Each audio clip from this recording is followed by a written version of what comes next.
When you wake up well-rested on a great mattress, everything becomes clear. I do have a favorite child. Things you missed when you were tired finally reveal themselves. I use memes as a coping mechanism.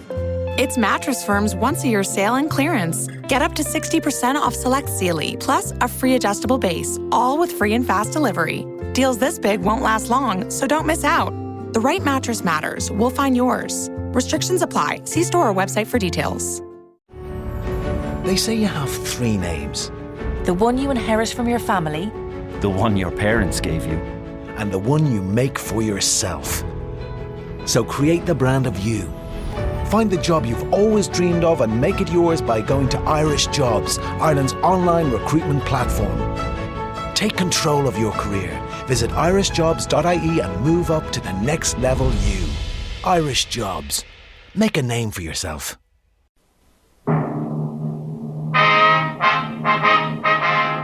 Sound off for Chesterfield.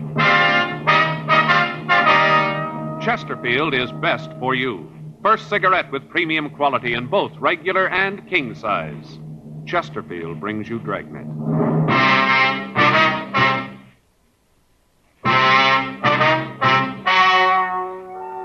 Ladies and gentlemen, the story you are about to hear is true. The names have been changed to protect the innocent.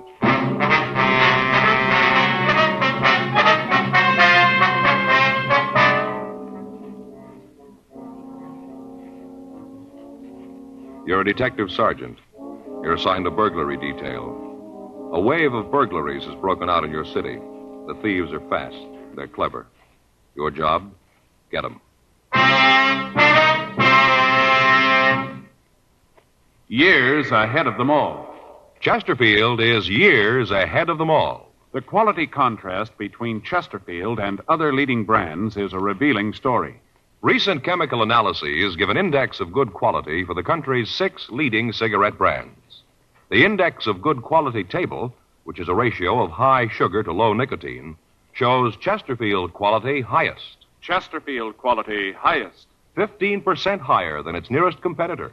Chesterfield quality highest. 31% higher than the average of the 5 other leading brands. Yes, Chesterfield is first, with premium quality in both regular and king size. Don't you want to try a cigarette with a record like this?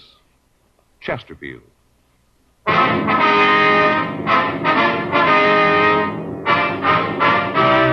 Dragnet, the documented drama of an actual crime. For the next 30 minutes, in cooperation with the Los Angeles Police Department, you will travel step by step on the side of the law through an actual case transcribed from official police files. From beginning to end, from crime to punishment, Dragnet is the story of your police force in action. It was Thursday, December 10th. It was cold in Los Angeles. We were working the day watch out of burglary detail. My partner's Frank Smith. The boss is Chief of Detectives Thad Brown. My name's Friday. We were on the way out from the office, and it was 10:14 a.m. when we got to the Armstrong Schneider Jewelry Company, the manager's office. Can I help you? Yes, ma'am. Police officers, we'd like to see Mr. Armstrong. Oh, yes. Just a minute. The police officers are here. Yes, sir, right away. Will you go right in, please? Thank you very much. Mr. Armstrong's office. Yes, sir. I'm sorry, but he's in a meeting. Won't you come in? Thank you very much. Thanks, sir. Mr. Armstrong? Yes. It's my partner, Frank Smith. My name's Friday. How do you do? Won't you sit down? Thank you very much. Thanks. Would you like a cigarette? Yes, sir. Thank you. Thanks. I have a lighter. As you know, this firm is probably the foremost fine jewelry store on the coast. Yes, sir. I wonder if you'd tell us about the theft. Yes. Well, we discovered it this morning. About what time was that? Well, about 9:45. That's when we missed it. I guess the necklace was taken about 9. Must have been right after we opened. Could you give us a description of the piece, sir? Yes, I have it right here. Got it from the insurance records. Have a drawing of it. We always have that done on high-priced items. Mm-hmm. Here you are. Thank you. Mm-hmm. What value do you place on the necklace? It's insured for $8,000. Firm can't afford to take a loss like that. Could you tell us exactly how it was taken? Yes, I can. It was just after 9. We just opened the front doors. People had started to come in. Lots of shoppers. Christmas, you know. Yes, sir. Well, this one couple came in, asked to see some of our more expensive necklaces. Henderson brought the tray out of the safe and showed the collection to the people. Henderson? Yes.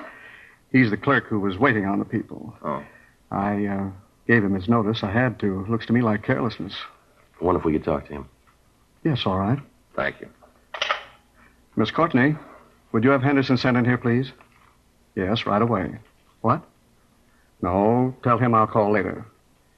That's right. Have him leave the number and I'll call back. Right, yes. He'll be right in. All right, thank you. How long has this Henderson been working here? I'd have to check the employment records to be sure. Offhand, I think it's been about 5 years. Ever since we opened at this location. We used to have a store downtown, then we moved out here. Mm-hmm. Where did he work before that? Well, now, let me see. I think it was someplace up north. San Francisco, I believe. Yes, he worked in a store up there. Had excellent references. He's a good salesman. But you gave him notice, huh? Well, I felt it was the only thing to do. If he's getting careless, he has no business working in a store that deals with expensive merchandise. Mm-hmm. Excuse me. Yes? Send him right in. What? No, please tell him to call later. No, I'm not into anyone. No one but Sharon. My wife. Yes, sir. Come in. Do you want to see me, Mr. Armstrong? Yes, come right in, Henderson. These are police officers, Mr. Friday and Mr. Smith. This is Charles Henderson. How are you? Hi. How are you? They'd like to ask you some questions about the theft. Yes, sir. Anything I can do to help? Could you give us a description of the couple you waited on? Yeah, I think so. The man was about 35, maybe 40. About how tall was he? Well, maybe 5'11". Might have been 6 feet. I'd say he weighed about 155 pounds, something like that. Uh-huh. How about his coloring, his complexion? It was light. Looked like he'd been out in the sun, though. His nose was all sunburned. I noticed it because you don't often see people with sunburns like that this time of the year. You know, December. Mm-hmm. How was he dressed, do you remember? He had a gray hat on, gray chalk-striped suit on, flannel blue shirt, maroon tie. Didn't see his shoes. He had on one of those new round collars, though. You know, rounded here on the collar points. Mm-hmm. Was he clean-shaven? No, he had a little mustache, one of those that looks like it's drawn on with an eyebrow pencil. Just a line, you know the kind. Uh-huh. How about the woman? What'd she look like? She was a small woman, not much more than 5'2", little, about 100 pounds. Real pretty. She had dark hair and blue eyes, very fair. I noticed it because I thought at the time that maybe she dyed her hair. Mm-hmm. Did you have any marks or scars you saw? No, I don't think so, no. How was she dressed? Well, she was a little too overdressed. Had a dress and a coat. Had a jeweled clip here on her dress. She looked kind of flashy, cheap, you know. I see. Anything about the way they talked and the accent, anything like that? No, nothing I can remember. Would you remember if either one of them wore glasses, maybe? No. The man, though, he had a kind of funny way of talking. What do you mean? Well, he sounded sort of like one of those pitchmen on TV. You know, the kind that sell kitchen gadgets, things like that. Mm-hmm. Could you tell us what happened, what they said when they came in, how they took the jewels? Yes, they came in right after we opened, asked to see something in necklaces. Said they wanted to pay around $5,000. So I brought out the tray, but didn't find anything that they liked. And then I brought out the other tray. They looked at one of the necklaces. Beautiful thing, $8,500. You know, Mr. Armstrong, the emerald-cut diamond with the small sapphires? Yes, I know the one. Beautiful thing. Excuse me, can I use that ashtray a minute? Yeah. Thank you. Wonder if you'd go on, please. Oh, sure. Well, I brought out the other tray and showed them the necklaces in it. They both looked for a long time. Then the woman said that she didn't think there was anything there she wanted. Mm-hmm. What was the matter? Didn't they care for our designs? No, it wasn't that, sir. They just didn't see anything they liked. So they moved back to the other tray. And then the woman said she'd found what she wanted. It was a small piece, 3 diamonds and 4 small rubies. Did they buy that? No, they said they wanted to think about it. They made a big thing about asking me if I thought that it would be sold before they could make up their minds. Mm-hmm. Well, I told them if they wanted to put a small deposit on it, we could hold it for them. Yeah.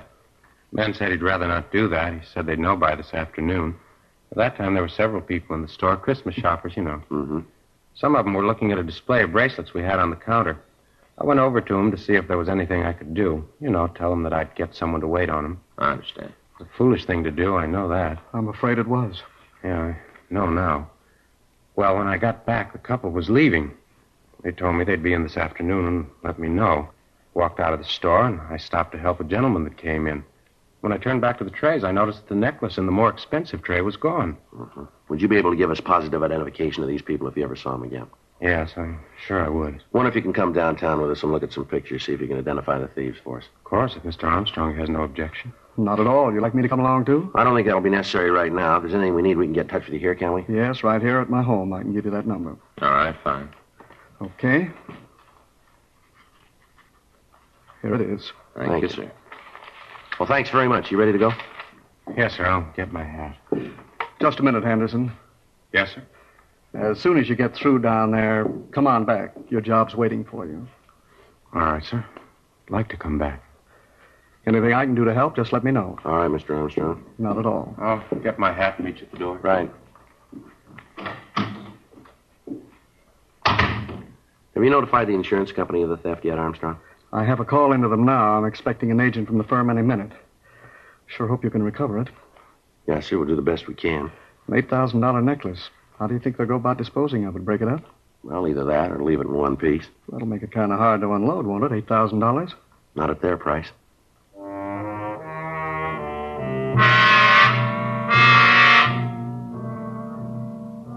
"10:37 a.m. We talked to the other people in the store. From them, we got verifying descriptions of the two thieves.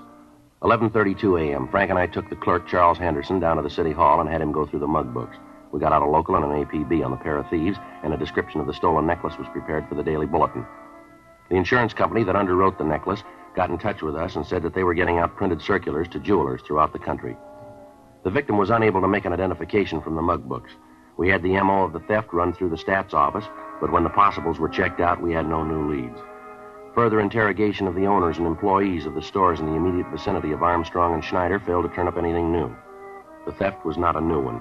For the past 6 weeks, there'd been a series of burglaries taking place out on Wilshire Boulevard. Most of them had been exclusive women's stores or jewelry shops. To date, all of them had been articles of small individual value, none that approached the value of the necklace taken from Armstrong and Schneider. In an attempt to apprehend the thieves, all of the usual avenues of sale of stolen goods had been checked. None of the precautions apparently did any good. The thefts continued. Another 2 weeks passed. In that time, the thieves hit 3 times, all in the same general area. The employees of the victimized stores were questioned. From the information we got from them, we could be certain that the suspects were the same ones we were after. On Tuesday, December 29th, Frank and I got back from checking a lead. Well, there's another one that went no place. Yeah. You want to check the book? Yeah, I'll get it.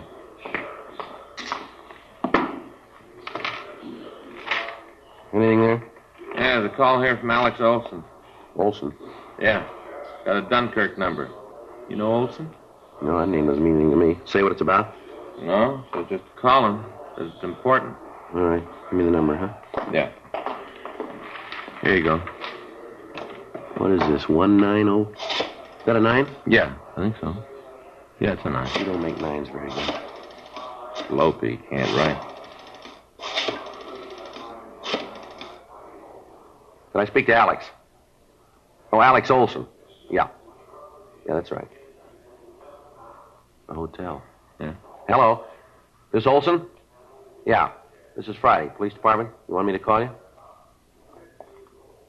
Yeah. Oh, yeah. Sure, I remember, huh? Yeah, sure. We'd like to talk to you. Yeah. No, we'll come over there. That's right. You want to give me the address? Just a minute. Yeah. Okay. Right. Bye. Olson, he works for that carnival. You remember we talked to him last year? Says he wants to see us about some burglaries now. Oh, yeah, I remember. Says he's in with the thieves. 11:26 a.m. We drove out to the address Olson had given me on the phone. We talked to the desk clerk at the hotel. He said that Olson had just moved in, and that during the time he'd been there, Olson hadn't talked much to any of the other people in the place. The clerk gave us his room number, and Frank and I went up to talk to him. Oh, where is it? Joe Friday. Oh, just a minute. Hi, come on in. Thanks. All right. Olson, this is my partner, Frank Smith. Oh, hello. Yeah, I remember you. Sit down. Thanks. You want a drink? No, thanks. Oh, I gotta have one. What was it you want to talk to us about, Olson?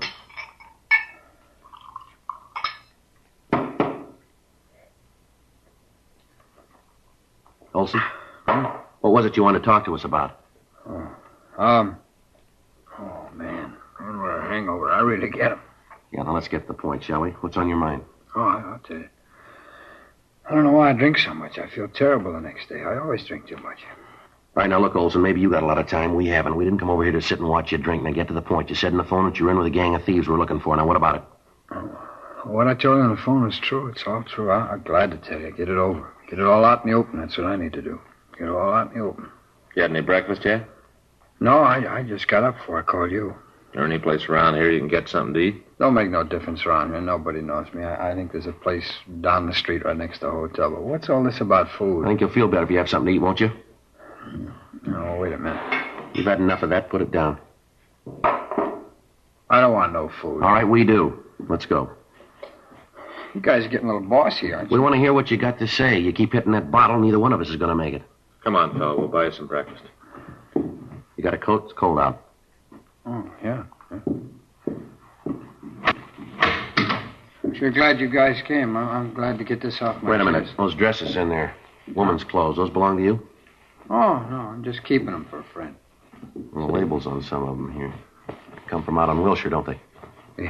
You get a gold star. I'll tell you about them. That's part of the deal. You want to tell us now? Well, look, you made a deal about some coffee. Maybe it'll help me find my hands. Are you going to back out now? All right, let's go. We'll come back. Sure, you can come back. Take all the time you want to. Look the dresses over. I got some other stuff you'll want to see, too. But come on, let's go.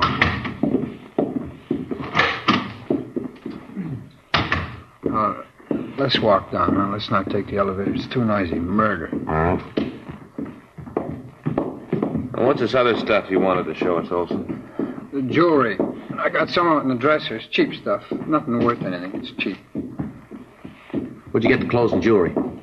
Oh, Red asked me to keep him for him. Who? Well, he's the guy you want.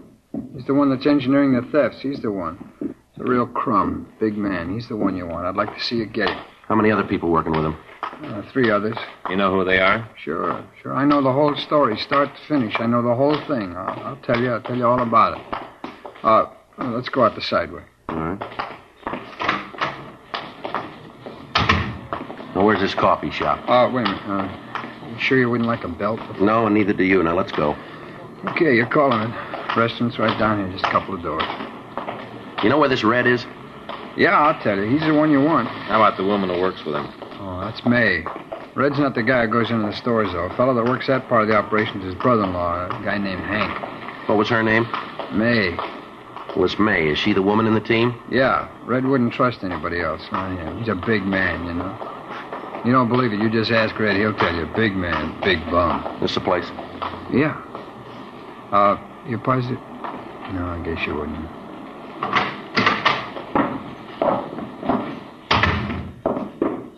Booth in the back, all right? Yeah. Hey, Joe, it doesn't look like they got service in the booths. What do you want, Olson? Well, it ain't what I want, but I'll settle for a cup of coffee. Joe? Yeah, that's all right for me. I'll get it and bring it back. All right. Come on, Olson, let's go back. Sit down. All right, now suppose you start right at the beginning and tell me about it, huh? Who's Red? How do they work the operation? Where can we find them? Tell us everything. All right. Well, first off, Red's real name is Keith Jameson. They call him Red because he's got red hair, it figures. Yeah. What's he do for a living? He works for Carney. Most of the year we're on the road. This is the off-season, so he's laying up in a trailer camp out in the valley. He doesn't do anything regular now. He just steals. Is he one of the owners of this carnival? No, he runs a pitch game. You know, rings and the pegs. If you play real good, you can win a quarters worth of slum for $5. Mm-hmm. How about his wife? She travel with the show? Yeah, she travels. It ain't a regular show, not Red's part. He's just got a concession, you know. He goes with the show like a leech. He's been thrown out of a dozen carnies for crooked stuff. His brother-in-law's a dip when we're on the road. Picks pockets in the crowd around Red's place. He's gotten us all in a lot of trouble. No carny in the country will have us around anymore. Don't take him long to get wise to it. Mm-hmm. He's the one that's in on the burglaries with Red and his wife, is that it? That's right. He lists the stuff. How about his wife? Where's she fit in? Well, she's the distraction. You know, the one that comes up and asks questions, pulls the clerk away so Hank can lift the stuff. In case there's any trouble, Hank acts as lumber, too. What do you mean, lumber? Well, you know, muscle. He takes care of the guys that yeah. beef. Mm-hmm. Hey, can you give me a hand with that, huh, Frank? Yeah, here. Look at my thumb. Stuff splashed on it. Think it's blistered? No, it's good hot coffee in there. Here you are, Olson. Oh, thanks. Come on, pass the sugar, will you? Yeah, here you are. Where do you fit into this, Olson? No place, really. I'm just along for the ride. I think Red figures sometime the axe is going to fall and he wants my head under it. I usually hold on to the stolen stuff until Red finds a buyer. Does he use a fence? No, he pushes the stuff himself. He usually works on a tip. You know, somebody wants to buy a piece of merchandise. Red meets him, sets up a deal. Uh-huh. You willing to cooperate with us all along the line on this thing? Sure, I'll go along with you. You know where the necklace is that they lifted a couple of weeks ago? Yeah, Red's got it. He's looking for a buyer now. You think you can set up a meet for us? Yeah, if he thought you wanted to buy the piece, it could be done. Can you set up the meet? Sure. I want to see you get him. Tell me something. How are you going to come out on this if we pick up Red and the others? What do you want out of it? I got my reasons. I got good reasons. You want to tell us what they are? Sure, I got no reason not to. Give me the sugar again, man. Yeah. You see, Red figures he's going to make a sideshow character out of me next season. I'm not going to go that route. Yeah? What do you mean? Oh, you know, the wild man from Borneo, sit in a pit all day and yell at the customers. Bitch like that always draws a big crowd. Red figures it'll be good for picking pockets. Yeah. You ought to know by now Red's out of his mind. Yeah. Wild man from Borneo. Even a leopard skin won't help. Look at me. I only weigh 105 pounds.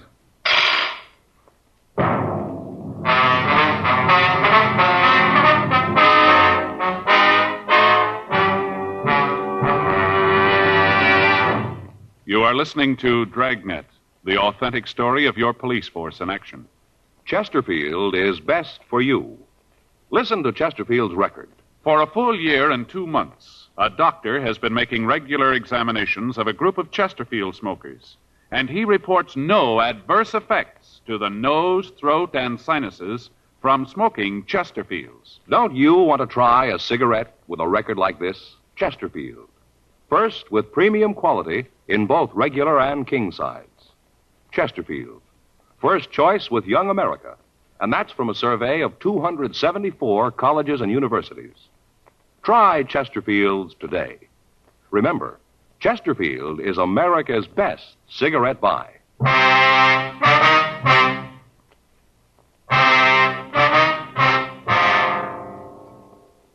2:24 p.m. We continued to talk to Alex Olson. He told us what he knew of the operation of the thieves. We went back to his room and searched it thoroughly. We found several pieces of cheap costume jewelry and several of the stolen dresses.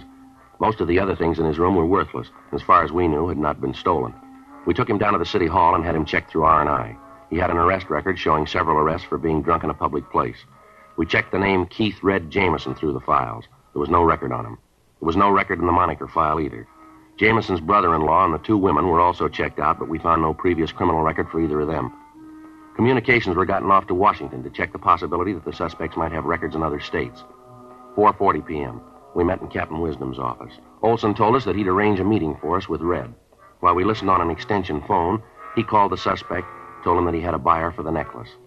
A meet was set up for the following morning at the entrance to Alvera Street. Red said that he'd have the necklace with him at the time. 5:37 p.m. Frank, Olson, and I drove out to the trailer camp in the valley. We checked the trailer that Red lived in, and also the one his brother-in-law had. We got a good look at the car Red would drive to the meet, and then we arranged for a stakeout on the trailer park.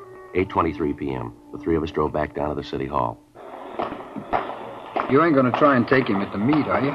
We hadn't got around to that yet. Why? Well, you do, and it's going to point straight at me.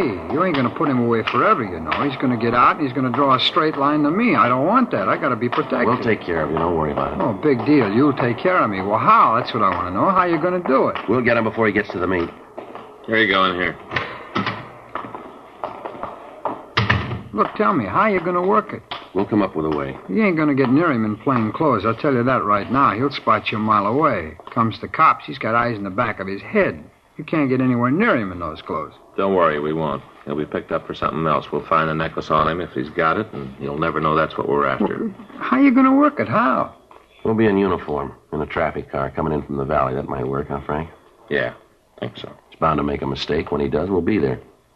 Yeah, that'd do it. You'll never figure out anything to do with that, never. Yeah, it ought to work.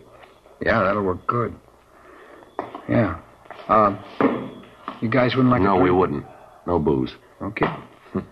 I just noticed the bar across the street. I thought maybe you guys would like to stop there. I'd feel a little better about this if I had a drink, just a little one. Come on now, bud. Sorry, Alex. We got to take you over to the main jail. You got a what? For the time being, we got to hold you.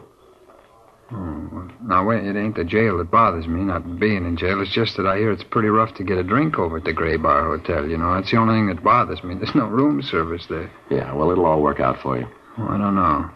So I got mixed up in this thing. Seems like I got no choice in anything. It don't seem fair. I got no choice. DA's office will know what you did. It'll be marked down that way. Well, I got no beef with you guys. You better take it easy with Red, though. Is that right? Yeah, he's got a gun.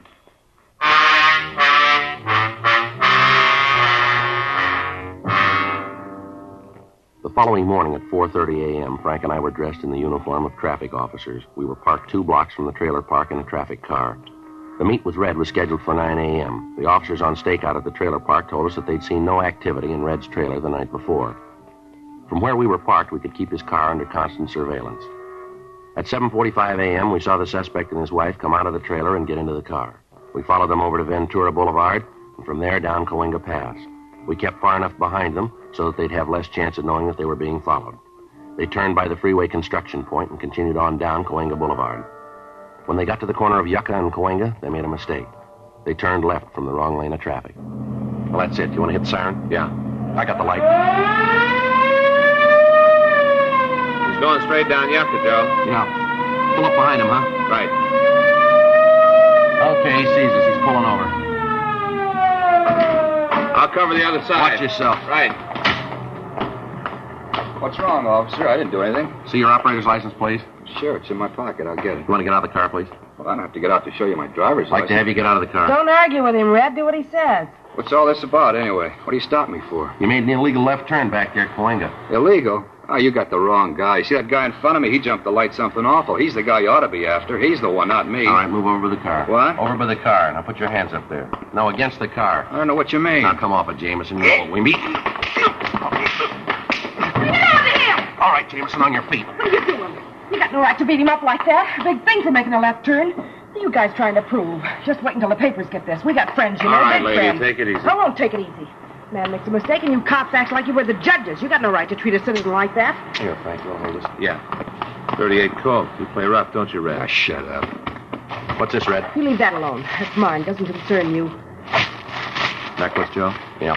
So it's a necklace. What's that prove? You got nothing on us. Write out the ticket for the left turn and let us go. That's all you got. You got a permit for this gun? No. This necklace is stolen. You know that, don't you? I don't know anything about it. I'm not going to say anything till I see a lawyer. Nothing. I knew this would happen. Always knew it about you. You're yellow. Willing to take a chance as long as you ain't going to be nailed. Let something go wrong and right away you start screaming for a lawyer. Poor excuse for a man. You took a chance and you lost. Well, don't be a coward about it. You got no excuse. None in the world. You got no excuse at all. Well, that makes you even, lady. Huh? Neither of you.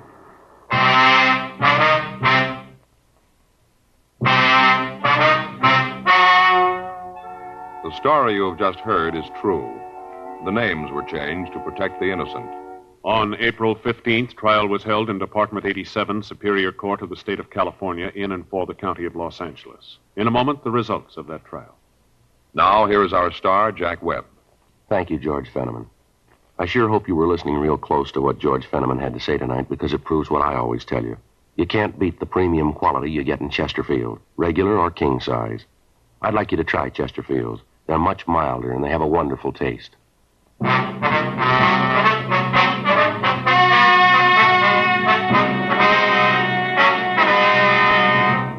Henry Donald Swenson, Anna Catherine Swenson, and May Ruth Jameson were tried and convicted of 5 counts of burglary in the second degree. They received sentence as prescribed by law. Burglary in the second degree is punishable by imprisonment in the state penitentiary for a period of not less than 1 nor more than 15 years. Keith Walter Jameson was tried and convicted for receiving stolen property on 5 counts and received sentence as prescribed by law. Receiving stolen property is punishable by imprisonment in the state penitentiary for a period not to exceed 10 years. Because of his cooperation, Alex Robert Olson received a lighter sentence and was placed on probation.